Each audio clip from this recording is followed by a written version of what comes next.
You're 10 years old, and the entire town already hates you. Not because of something you did, but because of who your father is. Children throw stones when you pass. Mothers pull their kids away like you're contagious. Shopkeepers refuse to meet your eyes. You don't understand it yet, but your family name carries a curse. You were born in medieval Europe, and your father is the town torturer. Not a knight, not a craftsman, not a priest, a torturer. The man who pulls confessions from criminals, rebels, and sometimes innocent people. And in this world, jobs don't just belong to individuals, they belong to bloodlines.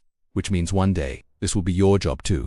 There's no school dream, no career choice, no follow your passion. Fate has already signed your contract in invisible ink. Your childhood is strange. You live on the edge of town, far from markets and festivals. People need your family, but they don't respect you, they fear you. Your house smells of oil, leather and metal tools you're not allowed to touch yet but are expected to inherit. You grow up hearing screams in the distance like other kids hear church bells. Other children learn farming or trade skills. You learn silence. You learn not to ask questions when your father comes home tired, stained, and distant.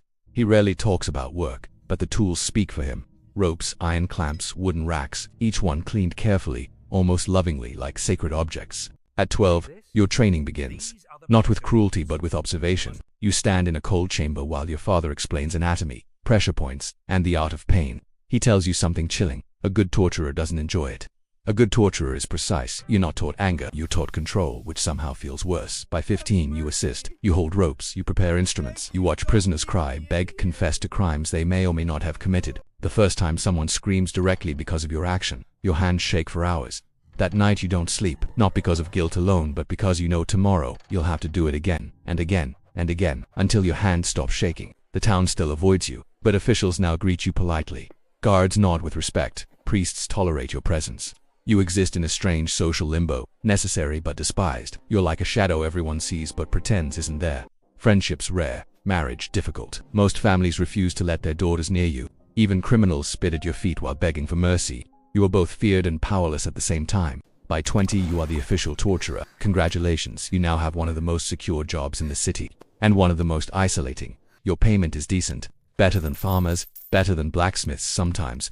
But money doesn't buy respect, it buys silence. Your work isn't daily, but when it comes heavily. Interrogations, public punishments, executions. You're expected to be calm, efficient, emotionless. The crowd watches not with admiration, but with morbid curiosity. Children hide behind parents.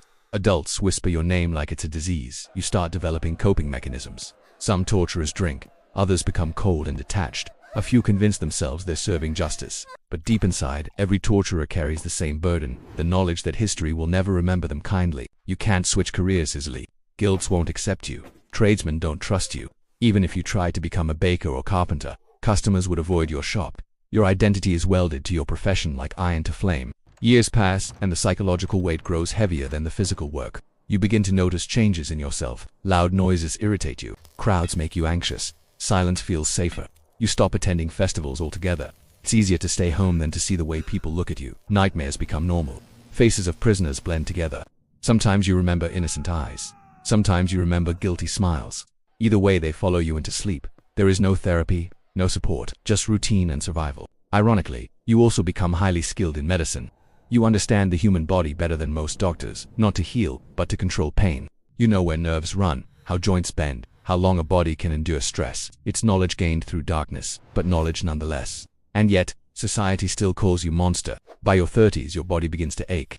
Torture isn't just mental, it's physical labor. Turning wheels, lifting weights, restraining prisoners. Your shoulders stiffen, your wrists weaken. Smoke, damp chambers, and poor lighting damage your lungs and eyes. But you can't retire early. The town still needs you. You train an apprentice, usually your own son. The cycle continues. You see the same fear in his eyes that you once had. You tell him the same sentence your father told you. Be precise. It feels like passing down a curse wrapped as advice. Public executions become grander events. Crowds cheer, jeer, throw things, but none of the noise ever reaches you emotionally anymore. That scares you more than the screams once did. You didn't just adapt, you numbed. And numbness is dangerous, because it means you're disappearing inside your own life. By 45, your reputation is solid. Officials trust you. Guards rely on you. Criminals fear you. But outside of work, you are invisible. No songs are written about torturers, no statues built, no heroic tales told. Your legacy exists only in whispers and records of punishment. Your health declines quickly. Joint pain, breathing issues, insomnia. You've seen too much, heard too much, carried too much. And unlike knights or nobles, no one celebrates your retirement. You simply fade away, replaced by the next unfortunate soul born into the same lineage. Even death doesn't fully cleanse the stigma. Your family name remains marked for generations. Your grandchildren may still be judged for a job you once held. So why did it suck to be a medieval torturer? Because you were trapped between necessity and hatred. Society needed you, but never accepted you. You were paid, but never praised. Skilled, but never respected. You lived with financial stability and social exile at the same time. It wasn't just a job, it was a lifelong sentence without chains. A role that demanded emotional sacrifice, mental endurance, and moral confusion every single day. You weren't allowed to be human. You were expected to be a tool. And perhaps the cruelest irony of all, the people who judged you the most were often the same ones who demanded your services when fear or anger took over. Being a medieval torturer didn't just cost you comfort, it cost you identity, relationships, sleep, and sometimes your soul. You didn't wake up choosing cruelty, you woke up choosing survival in a world that had already chosen your fate for you.